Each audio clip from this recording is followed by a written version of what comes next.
सहकार मंत्र्यांनी अखेर मागितली माफी। सहकार मंत्री बाबासाहेब पाटील यांनी शेतकऱ्यांच्या कर्जमाफी संदर्भात केलेल्या वादग्रस्त वक्तव्यामुळे राजकीय वर्तुळात तीव्र प्रतिक्रिया उमटलेल्या आहेत। अतिवृष्टीमुळे आधीच हवालदिल झालेल्या शेतकऱ्यांना उद्देशून लोकांना कर्जमाफीचा नाद लागलाय।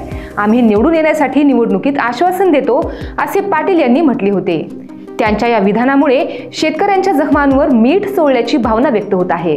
बाबासाहेब पाटील ज्यांच्या मतांवर निवडून आले आणि कॅबिनेट मंत्री झाले त्याच शेतकऱ्यांविषयी असे वक्तव्य केल्याने त्यांच्यावर चौफेर टीका झाली। विरोधकांकडूनही या वक्तव्याचा तीव्र शब्दात निषेध व्यक्त करण्यात आला। या वादग्रस्त वक्तव्यानंतर टीकेची झोड उठल्याने बाबासाहेब पाटलांनी दिलगिरी व्यक्त केली। दुधाशी संबंधित योजनांमध्ये कर्जमाफी बसत नाही हेच सांगण्याचा माझा उद्देश होता असे स्पष्टीकरण देत त्यांनी आपल्या वक्तव्याबद्दल माफी मागितली। अशाच महत्त्वपूर्ण बातम्या पाहण्यासाठी पाहत रहा लोकाशा न्यूज आणि आमच्या चॅनलला लाईक, सबस्क्राईब आणि शेअर करायला विसरू नका।